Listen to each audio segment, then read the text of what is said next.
എല്ലാവർക്കും നമസ്കാരം. ഞാൻ Ramakrishnan T B, SEBI registered research അനലിസ്റ്റാണ്. ഈ വീക്കിലി പോഡ്കാസ്റ്റ് കേട്ടതിന് ശേഷം ഡിസ്ക്ലെയിമർ കൂടി വായിച്ചു നോക്കണമെന്ന് താല്പര്യപ്പെടുന്നു. റമദാൻ മാസം ആരംഭിച്ചിരിക്കുകയാണ്. എല്ലാവർക്കും ഒരു മാസത്തെ സ്പിരിച്വൽ ഗ്രോത്ത് ആശംസിക്കുകയാണ്. ഇനി നമുക്ക് മാർക്കറ്റ് സിറ്റുവേഷൻ നോക്കുകയാണെങ്കിൽ കഴിഞ്ഞ ആഴ്ചയിൽ വീണ്ടും ഗ്ലോബൽ മാർക്കറ്റുകൾ വോളാറ്റൈലും അതുപോലെ തന്നെ ലോസോട് കൂടിയാണ് കഴിഞ്ഞ വീക്ക് ക്ലോസ് ചെയ്തിരിക്കുന്നത്. അമേരിക്കൻ മാർക്കറ്റുകൾ നോക്കുകയാണെങ്കിൽ വീക്ക് ടു വീക്ക് കമ്പയർ ചെയ്യാണ് കണ്ടിന്യൂസ് ആയിട്ട് സെക്കൻഡ് കോൺസിക്യൂട്ടീവ് ലോസസ് ആണ് രേഖപ്പെടുത്തിയിട്ടുള്ളത്. പക്ഷേ വെള്ളിയാഴ്ച ഒരു റീബൗണ്ടിലാണ് ക്ലോസ് ചെയ്തിട്ടുള്ളത് അമേരിക്കൻ മാർക്കറ്റുകൾ.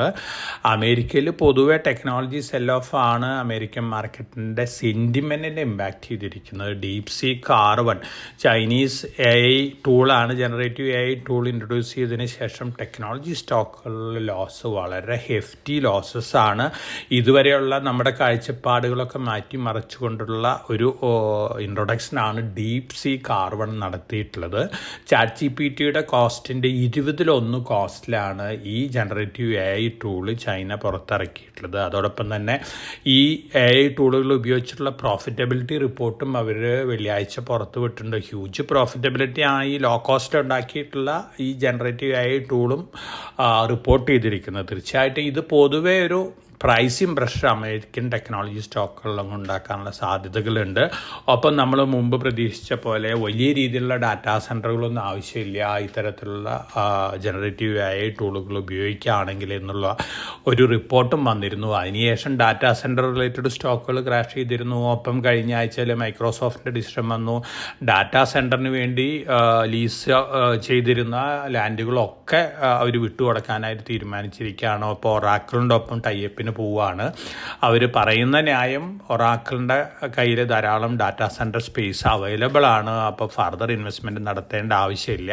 പക്ഷേ തീർച്ചയായിട്ടും ഇതൊരു DeepSeek R1ൻ്റെ ഇമ്പാക്റ്റ് ആണെന്നാണ് ഇൻഡസ്ട്രി എക്സ്പെർട്ടുകളൊക്കെ പറയുന്നത്. അതുകൊണ്ട് തന്നെ ഡാറ്റാ സെൻറ്റർ സ്റ്റോക്കുകളും കേബിൾ കമ്പനികളൊക്കെ കഴിഞ്ഞ ആഴ്ചയിലും താഴെയാണ് അമേരിക്കയിൽ ക്ലോസ് ചെയ്തിട്ടുള്ളത്. നമ്മളെ സംബന്ധിച്ച് നോക്കുകയാണെങ്കിൽ നമ്മുടെ കേബിൾ കമ്പനികളും കഴിഞ്ഞ ആഴ്ചയിൽ വലിയ രീതിയിലുള്ള ക്രാഷൊക്കെ നേരിട്ടിരുന്നു. അതിനൊരു കാറ്റലിസ്റ്റ് എന്ന് പറയുന്നത് ഈ ന്യൂസാണ്. ഒപ്പം ആദിത്യ ബിർള ഗ്രൂപ്പ് വലിയ രീതിയിൽ കേബിൾ ബിസിനസ്സിലേക്ക് കടക്കുന്നു എന്നുള്ള റിപ്പോർട്ടുകളൊക്കെ തന്നെയാണ്. എന്നിരുന്നാലും നമ്മുടെ ടോപ്പ് ടയർ കേബിൾ കമ്പനികളെ സംബന്ധിച്ച് വലിയ രീതിയിലുള്ള നെഗറ്റീവ് ഇമ്പാക്റ്റ് ഒന്നും ഉണ്ടാവാൻ പോകുന്നില്ല. കാരണം നമ്മൾ ഡാറ്റാ സെൻറ്ററുകളുടെ എണ്ണം നോക്കുകയാണെങ്കിൽ അമേരിക്കയിൽ 5400ഓളം ഡാറ്റാ സെൻറ്ററുകളുണ്ട്. ഇന്ത്യയിൽ 158-160 റേഞ്ചിലെ ഡാറ്റാ സെൻറ്ററുകളുള്ളൂ. നമ്മളെ സംബന്ധിച്ച് നമ്മൾ ഡാറ്റ ലോക്കലൈസേഷൻ റൂൾ ഇംപ്ലിമെൻറ്റ് ചെയ്തിട്ടുണ്ട്. അപ്പം നമ്മുടെ ഡാറ്റയൊക്കെ നമ്മുടെ അവിടെ സൂക്ഷിക്കണമെങ്കിൽ നമ്മുടെ അവിടെ ഡാറ്റാ സെൻറ്റർ ആവശ്യമാണ്. അതുകൊണ്ട് നമ്മുടെ ഡാറ്റാ സെൻറ്റർ ബിസിനസ്സിന് കാര്യമായിട്ടുള്ള നെഗറ്റീവ് ഇമ്പാക്റ്റ് ഒന്നും ഉണ്ടാവാൻ പോകുന്നില്ല. മറിച്ച് ഗ്ലോബലി ഉണ്ടാക്കുന്ന ഇമ്പാക്റ്റുകൾ നമ്മുടെ ഡാറ്റാ സെൻറ്റർ ബിസിനസ്സിലുള്ള സ്റ്റോക്കുകളൊക്കെ ബാധിക്കാനുള്ള സാധ്യതകളുണ്ട്. പ്രത്യേകിച്ച് ഈ 2E നെറ്റ്വർക്ക്, അതുപോലെ തന്നെ black box limited, Anantharaj industries, ഇതിൻ്റെ ഇമ്പാക്റ്റൊക്കെ ഓൾറെഡി സ്റ്റോക്കുകളിൽ കണ്ടു കഴിഞ്ഞിട്ടുണ്ട്. എന്നിരുന്നാലും ഈ സ്റ്റോക്കുകളിലൊക്കെ ഒരു കോഷൻ വെച്ച് പുലർത്തുന്നത് നന്നായിരിക്കും. ഇനി നമ്മൾ കഴിഞ്ഞ ആഴ്ച യൂറോപ്യൻ മാർക്കറ്റുകൾ വീക്ക് തന്നെയാണ്, ചൈനീസ് മാർക്കറ്റുകളും വീക്ക് തന്നെയാണ്. പക്ഷെ നമ്മൾ ഇയർ ടു ഇയർ നോക്കുകയാണെങ്കിൽ ആദ്യത്തെ 2 മാസം അമേരിക്കൻ ഇൻഡെക്സ് S&P 500 1.2% ഗെയിൻ നേടിയിട്ടുള്ളത്. അതോടൊപ്പം തന്നെ യൂറോപ്യൻ മാർക്കറ്റുകൾ, ചൈനീസ് മാർക്കറ്റുകളെല്ലാം തന്നെ 10%-ലധികം ബെറ്റർ ആയിട്ടാണ് 2 മാസം ക്ലോസ് ചെയ്തിട്ടുള്ളത്. നമ്മുടെ നിഫ്റ്റി നോക്കുകയാണെങ്കിൽ 6.47% താഴെയാണ് ജനുവരിയും ഫെബ്രുവരിയും കൂടി നോക്കുമ്പോൾ. സെൻസസ് 6.3% താഴെയാണ്. അതോടൊപ്പം തന്നെ കഴിഞ്ഞ 5 മാസം നോക്കുകയാണെങ്കിൽ നിഫ്റ്റി കണ്ടിന്യൂസ് ആയിട്ട് 5 മാസം താഴെയാണ്. ഇതിനു മുമ്പ് കണ്ടിന്യൂസ് ആയിട്ട് 5 മാസം താഴെ ആയിരുന്നത് 1996 ജൂലൈ മുതൽ 1996 നവംബർ വരെയാണ്. അന്ന് നിഫ്റ്റിയുടെ ലോസ് എന്ന് പറയുന്നത് 26% അന്ന് നിഫ്റ്റി നഷ്ടം രേഖപ്പെടുത്തിയത്. പക്ഷേ ഇപ്പോഴത്തെ റീസെൻ്റ് ആയിട്ടുള്ള 5 മാസത്തെ കണ്ടിന്യൂസ് ഫാളിൽ നമ്മൾ 15.8% നഷ്ടം രേഖപ്പെടുത്തിയിട്ടുള്ളത്. അതേസമയം നമ്മുടെ സ്മോൾ ക്യാപ്പ് ഇൻഡെക്സ്, അതുപോലെ തന്നെ mid cap index, Nifty next 50 index ഒക്കെ ഓൾറെഡി 20%-ലധികം താഴെയാണ്, ഒരു ബെയറിഷ് ഫേസിലേക്ക് കടന്നിരിക്കുകയാണ്. അപ്പോൾ തീർച്ചയായിട്ടും ഇത്തരത്തിൽ ന്യൂസ് ഫ്ലോസ് നമ്മുടെ സെൻറ്റിമെൻറ്റിനെ ഇമ്പാക്റ്റ് ചെയ്തിട്ടുണ്ട്. കണ്ടിന്യൂസ് 5 മാസത്തെ ഫാളെന്ന് പറയുന്ന സെൻറ്റിമെൻറ്റ് ഇമ്പാക്റ്റ് ചെയ്യുന്നൊരു കാര്യമാണ്. വളരെ ക്വിക്കായിരുന്നു ഈ ഫാളൊക്കെ. ഈ സെൻറ്റിമെൻറ്റ് ഇത്രയധികം വഷളാവാനായിട്ടുള്ള കാരണം നമ്മുടെ നമ്പർ ഓഫ് റീറ്റെയിലേഴ്സ് കൂടുതലാണ്. വലിയ എക്സ്പീരിയൻസ് ഇല്ലാത്ത റീറ്റെയിലേഴ്സൊക്കെ ഹയർ ലെവലിൽ മാർക്കറ്റിൽ എൻ്റർ ചെയ്തിട്ടുണ്ടായിരിക്കും. മാർക്കറ്റ് താഴെ വരുമ്പോൾ ബിഹേവിയറൽ ബയാസസ് ഇത്തരത്തിലുള്ള ഇൻവെസ്റ്റേഴ്സിനൊക്കെ ഇമ്പാക്റ്റ് ചെയ്യും. അപ്പോൾ ലോസ് കാണുമ്പോഴുള്ള പേടിയിൽ ലോസ് പൊസിഷൻസ് വിൽക്കുന്നൊരു പ്രതിഭാസം നമ്മുടെ മാർക്കറ്റിലൊക്കെ ഉണ്ടായിട്ടുണ്ട്. ഇത് മുമ്പ് പല മാർക്കറ്റുകളിലും ഉണ്ടായിട്ടുണ്ട്. ചൈനീസ് മാർക്കറ്റുകളിലുണ്ടായിട്ടുണ്ട്. അതുപോലെ തന്നെ അമേരിക്കൻ മാർക്കറ്റുകളിലൊക്കെ റീറ്റെയിൽ പാർട്ടിസിപ്പേഷൻ കൂടുതലുള്ള സമയത്ത് ഇത്തരത്തിലുള്ള മാർക്കറ്റ് മൂവ്മെൻ്റ് ഒക്കെ ഉണ്ടായിട്ടുണ്ട്. എന്നിരുന്നാലും 1996 ശേഷമുള്ള നമ്മുടെ മാർക്കറ്റിൻ്റെ ക്രാഷ് വളരെയധികം നെഗറ്റീവായിട്ട് പല ഇൻവെസ്റ്റേഴ്സിനും ഇമ്പാക്റ്റ് ചെയ്തിട്ടുള്ള കാര്യം തീർച്ചയാണ്. കോവിഡ് കാലത്ത് പോലും ഇത്തരത്തിലുള്ളൊരു നെഗറ്റീവ് സെൻറ്റിമെൻ്റ് ഉണ്ടായിരുന്നിട്ടില്ല. പക്ഷേ ഇതിലൊരു പോസിറ്റീവ് സൈഡ് എന്ന് പറയുന്നത് ഇപ്പോൾ എല്ലാവരും നെഗറ്റീവാണ്, നെഗറ്റീവ് ന്യൂസ് മാത്രമേ പറയുന്നുള്ളൂ. ഇതൊരു എയർലി ഇൻഡിക്കേറ്ററാണ് മാർക്കറ്റ് റീബൗണ്ടിൻ്റെ. എല്ലാവരും മാർക്കറ്റ് വളരെ ബുള്ളിഷായി എല്ലാവരും എൻ്റർ ചെയ്യുന്ന സമയത്ത് ഒരു എയർലി ഇൻഡിക്കേറ്ററാണ് മാർക്കറ്റിലെ ഒരു സെല്ലിംഗ് പ്രഷർ വരുന്നുള്ളൊരു കാര്യം. അപ്പോൾ ഇപ്പോൾ ഒരു എയർലി ഇൻഡിക്കേറ്റർ നമുക്ക് കിട്ടിയിരിക്കുകയാണ്. എല്ലാവരും നെഗറ്റീവാണ്, എങ്ങനെയെങ്കിലുമുള്ള സ്റ്റോക്ക് വിൽക്കണം എന്നുള്ളൊരാഗ്രഹമാണ് പല റീറ്റെയിൽ ഇൻവെസ്റ്റേഴ്സൊക്കെ വെച്ച് പുലർത്തുന്നത്. ഞാൻ എക്സ്പീരിയൻസ് വെച്ച് പറയുകയാണ്, ഇതൊരു ഇയർലി ഇൻഡിക്കേറ്റർ തന്നെയാണ്. അടുത്ത 1-2 മാസം ഒരുപക്ഷെ നമ്മുടെ മാർക്കറ്റിൽ വോളാറ്റിലിറ്റി ഒക്കെ ഉണ്ടാവാം. അതിനുശേഷം നമ്മുടെ മാർക്കറ്റ് റിക്കവർ ചെയ്യും. കാരണം നമ്മുടെ GDP ഡാറ്റ 3-ാം പാദ GDP വന്നു 6.2%. 4-ാം പാദത്തിൽ 7.5-7.6% ഉണ്ടാവുന്നുള്ളൊരു എക്സ്പെക്റ്റേഷനാണ്. തീർച്ചയായിട്ടും അത്തരത്തിലുള്ള ഒരു ഫിഗർ വരാൻ തന്നെയാണ് ചാൻസസ് കൂടുതൽ. കാരണം കുംഭമേള ോടനുബന്ധിച്ച് 3 ലക്ഷം കോടിയുടെ ബിസിനസ്സാണ് UP മാത്രം നടന്നിരിക്കുന്ന റിപ്പോർട്ടുകളൊക്കെയുണ്ട്. UPയിലെ GDP കൂടിയാലും അത് ഇന്ത്യയുടെ ടോട്ടൽ GDPനെ പോസിറ്റീവായി ഇമ്പാക്റ്റ് ചെയ്യുന്ന കാര്യങ്ങളാണ്. അപ്പം നമ്മുടെ GST കളക്ഷൻസൊക്കെ നോക്കുകയാണെങ്കിൽ റിക്കവറി മോഡിലാണ് നമ്മുടെ എക്കണോമി ഉള്ളത്. അതുകൊണ്ട് തന്നെ അതിൻ്റെ ഒരു പോസിറ്റീവ് ഇമ്പാക്റ്റ് തീർച്ചയായിട്ടും Q4 എൻഡ് ചെയ്യുന്നതോട് കൂടിയിട്ട് നമ്മുടെ മാർക്കറ്റിൽ കാണാനായിട്ട് സാധിക്കും. അപ്പോൾ നമ്മളെ സംബന്ധിച്ച് നിരാശയ്ക്ക് വകയൊന്നുമില്ല. എന്നിരുന്നാലും റീസെൻ്റായിട്ടുള്ള മാർക്കറ്റ് സെൻറ്റിമെൻറ്റ് വീണ്ടും ഒരുപക്ഷെ നിഫ്റ്റിയിലും സെൻസസിലൊക്കെ ചെറിയ രീതിയിലുള്ള സെല്ലിംഗ് പ്രഷറൊക്കെ ഉണ്ടാക്കിയേക്കാം. അതേസമയം നമ്മുടെ നിഫ്റ്റിയിലൊക്കെ ടോപ്പ് ടയർ സ്റ്റോക്കുകളൊക്കെ നല്ല പെർഫോമൻസ് ആണ് ഈ മാർക്കറ്റ് ഫാലിലും കാണിക്കുന്നത്. HDFC bank, Reliance already beaten down ആണ്, ഫർദർ താഴെ പോകാനുള്ള ചാൻസ് കുറവാണ്. അതുപോലെ തന്നെ ബജാജ് ഫിൻസർവ്, ബജാജ് ഫിനാൻസ്, ശ്രീറാം ഫിനാൻസ്, ഇത്തരത്തിലുള്ള സ്റ്റോക്കുകൾ, കോട്ടക് മഹീന്ദ്ര ബാങ്ക്, ഇത്തരത്തിലുള്ള സ്റ്റോക്കുകളെല്ലാം തന്നെ വളരെ സ്ട്രോങ് പൊസിഷനിലാണ് ഇപ്പോൾ ഉള്ളത്.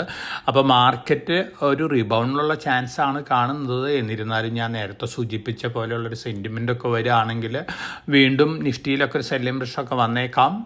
ഒരുപക്ഷെ 21,800, 21,700 വരെയൊക്കെ ഇമ്മീഡിയറ്റ് ആയിട്ട് വരാനുള്ള സാധ്യതകളൊക്കെയുണ്ട്. ഇനി നമ്മൾ നിഫ്റ്റിയുടെ ക്ലോസിങ് നോക്കുകയാണെങ്കിൽ വെള്ളിയാഴ്ച ക്ലോസ് ചെയ്തിരിക്കുന്ന നോർമൽ ക്ലോസിങ്ങിനേക്കാളും ബെറ്റർ ആയിട്ടാണ്, അറൗണ്ട് 100 പോയിൻ്റ് ബെറ്റർ ആയിട്ടാണ് ക്ലോസ് ചെയ്തിട്ടുള്ളത്. അപ്പോൾ അതിൻ്റെ ഒരു പോസിറ്റീവ് ഇമ്പാക്റ്റ് നാളെ മാർക്കറ്റ് ഓപ്പൺ ചെയ്യുമ്പോൾ കാണാനുള്ള സാധ്യതകൾ കൂടുതലാണ്. ഒപ്പം ഫെബ്രുവരി 21 അവസാനിച്ചിട്ടുള്ള ആഴ്ചയിൽ നമ്മുടെ ഫോറക്സ് റിസർവും ബെറ്ററാണ്. അപ്പോൾ തീർച്ചയായിട്ടും എക്കണോമിക് ന്യൂസ് ഫ്ലോസ് വന്നുകൊണ്ടിരിക്കുന്ന ഇന്ത്യൻ മാർക്കറ്റിനെ സംബന്ധിച്ച് വളരെ പോസിറ്റീവാണ്. അതുകൊണ്ട് നമുക്ക് ഒരു ശുഭാപ്തി വിശ്വാസത്തോടു കൂടി ഇരിക്കാം. ഒപ്പം നമ്മൾ മറ്റു ന്യൂസ് ഫ്ലോസൊക്കെ നോക്കുകയാണെങ്കിൽ ചൈനീസ് കമ്മ്യൂണിസ്റ്റ് പാർട്ടിയുടെയും ചൈനീസ് ഗവൺമെൻറ്റിൻ്റെയും മീറ്റിംഗ് ആണ് ഈ ആഴ്ച. ആ മീറ്റിങ്ങിൽ ധാരാളം പോസിറ്റീവ് ന്യൂസ് ഫ്ലോസ്, ചൈനയുടെ ടെക്നോളജി സുപ്രീമസി നിലനിർത്താനും അതുപോലെ തന്നെ പ്രൈവറ്റൈസേഷൻ്റെ ഭാഗമായിട്ട് ധാരാളം അനൗൺസ്മെൻറ്റുകൾ ഉണ്ടാവും. ഒപ്പം ടെലികോം സെക്ടർ അവർ ഓപ്പൺ അപ്പ് ചെയ്തിട്ടുണ്ട്. അപ്പോൾ ഇത്തരത്തിലുള്ള അനൗൺസ്മെൻറ്റുകൾ പൊതുവെ ചൈനയിലൊരു പോസിറ്റീവ് ഇമ്പാക്റ്റ് ഉണ്ടാക്കും. ചൈനയിൽ പോസിറ്റീവ് ഇമ്പാക്റ്റ് ഉണ്ടാക്കുമ്പോൾ തീർച്ചയായിട്ടും അതിൻ്റെ മേജർ ഇമ്പാക്റ്റ് പോസിറ്റീവായിട്ട് വരാൻ പോകുന്ന മെറ്റൽ സെക്ടറിലാണ് ഫസ്റ്റ്. അപ്പോൾ മെറ്റൽ സെക്ടർ ചൈനയിൽ റിക്കവർ ചെയ്യുകയാണെങ്കിൽ ഗ്ലോബലി അതിൻ്റേതായ പോസിറ്റീവ് ഇമ്പാക്റ്റും അതിൻ്റെ ഒരു സ്പിൽ ഓവർ ഇഫക്റ്റ് നമ്മുടെ മാർക്കറ്റിൽ ഉണ്ടാവാനുള്ള സാധ്യതകളുണ്ട്. പ്രത്യേകിച്ച് ഇൻഡാൽക്കോ, അതുപോലെ തന്നെ ടാറ്റ സ്റ്റീൽ, JSW സ്റ്റീൽ, വേദാന്ത ലിമിറ്റഡ്, ഇത്തരത്തിലുള്ള സ്റ്റോക്കുകളൊക്കെ ഉണ്ടാക്കാനുള്ള സാധ്യതകൾ കൂടുതലാണ്. ഇന്നത്തെ ന്യൂസ് ഫ്ലോസ് സൂചിപ്പിക്കുന്നത് അഡാനി ഗ്രൂപ്പ് US വലിയ രീതിയിൽ ഇൻവെസ്റ്റ്മെൻറ്റ് സ്റ്റാർട്ട് ചെയ്യാൻ പോകുന്നതാണ്. തീർച്ചയായിട്ടും ഇതിൻ്റെ ഒരു ഇൻഡിക്കേഷൻ തന്നെ ഒരുപക്ഷെ അഡാനിക്കെതിരായിട്ടുള്ള കേസുകളൊക്കെ അവിടെ സെറ്റിൽ ചെയ്തേക്കാമെന്നുള്ള ഒരു ഇൻഡിക്കേഷൻ തന്നെയാണ്. ലോങ് റണ്ണിൽ ഈ ന്യൂസൊക്കെ അഡാനിനെ സംബന്ധിച്ച് പോസിറ്റീവായിട്ടുള്ള ന്യൂസാണ്. നമ്മൾ കഴിഞ്ഞ ആഴ്ച വലിയ പൊളിറ്റിക്കൽ ഡ്രാമയൊക്കെ കണ്ടിരുന്നു. ഉക്രൈൻ പ്രസിഡന്റ് സെലൻസ്കി, അതുപോലെ തന്നെ American president Trump, vice president വാൻസൊക്കെ തമ്മിലുള്ള വാഗ്വാദങ്ങൾ കണ്ടിരുന്നു.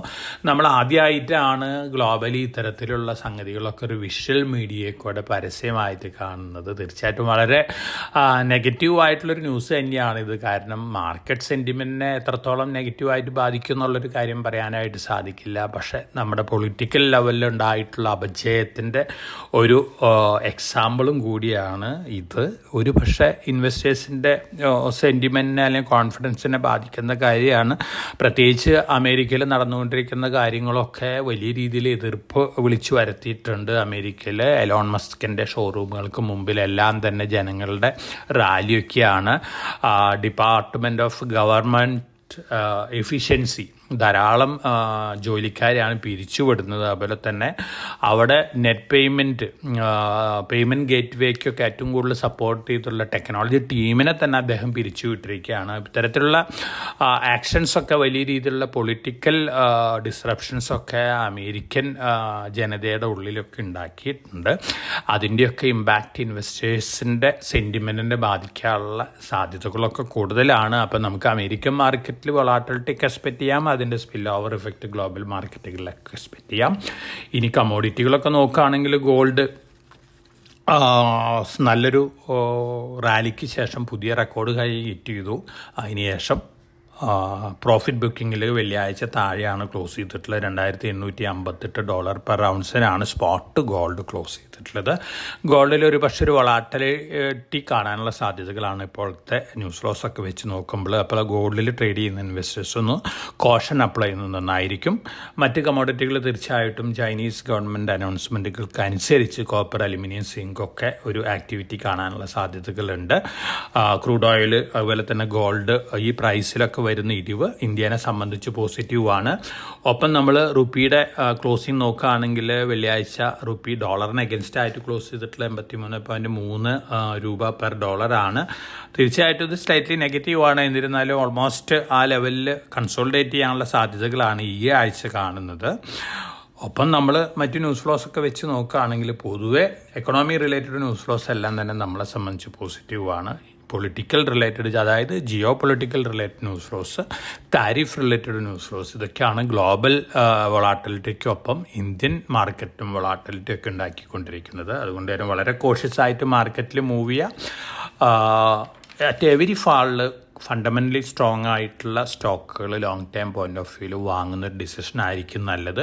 ഒപ്പം നിഫ്റ്റി ഷോർട്ട് പൊസിഷൻ ക്രിയേറ്റ് ചെയ്യുന്ന ഇൻവെസ്റ്റേഴ്സിന് ഒരു റീതിങ്ക് നടത്താവുന്നതാണ്. കാരണം റിസ്ക് റിവാർഡ് റേഷ്യോ ഇപ്പോഴത്തെ അവസ്ഥയിൽ കുറവാണ്.